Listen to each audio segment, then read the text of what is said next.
Hello students, let's go ahead with clause analysis. And we have already seen the different types of noun clauses. We shall recap the types of noun clauses with the help of this table.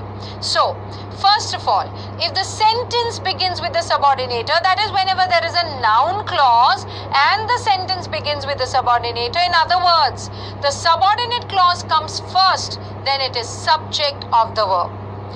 If the main clause ends with a complete verb, students, I've given you a list of incomplete verbs. So all other verbs are complete verbs. So when the main clause ends with a complete verb, it is object of the verb. When the main clause ends with an infinitive, that is to plus verb, then it is object of an infinitive. When the main clause ends with a preposition, then it is object of preposition. When the main clause ends with an incomplete verb, that is seem, appear, look, become, be, that means the to be forms is, am, are, was, were, then it is complement of a verb.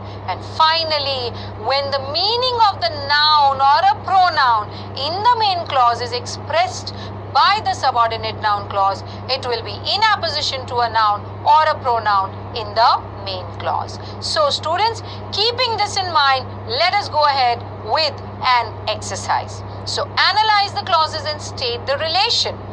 Now I have come to see if you have a room. Students, we know how to do the main clause and the subordinate clause now. I have come to see is the main clause. If you have a room is the subordinate clause. Now, ask the question what. Okay, if you ask the question what, you get the answer, and therefore it is definitely a noun clause. So, I've come to see what if you have a room. Therefore, it is a noun clause. Now, the moment you know it is a noun clause, what do we check?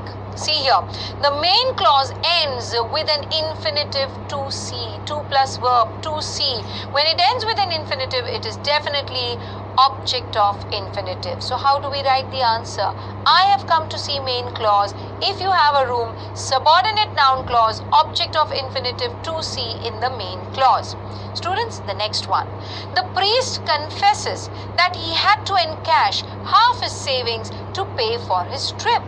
Now, once again, we know that the priest confesses is the main clause, that he had to encash half his savings to pay for his trip is the subordinate clause. And when you ask the question what, okay, we know it is the subordinate noun clause. Now look at this, the main clause ends with a complete verb confesses, and therefore it is object of the verb confesses. So how do you write the answer?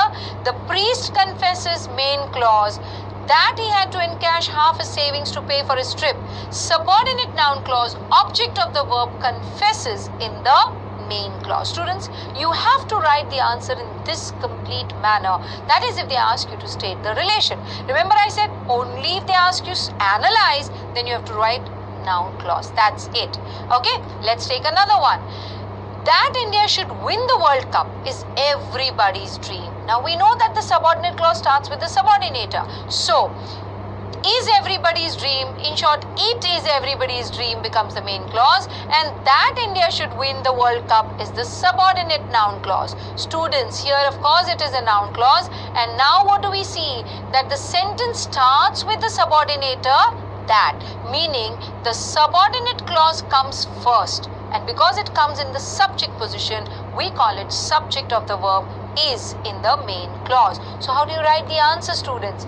It is everybody's dream. Because students, you can't start with is. Otherwise, it will not sound like a complete sentence there. So it is everybody's dream is the main clause. That India should win the World Cup becomes subordinate noun clause. Subject of the verb is in the main clause. Students, so that is all that we have for noun clauses. Let us go on to see how to state the relation for adjective clauses and adverb clauses in the next modules.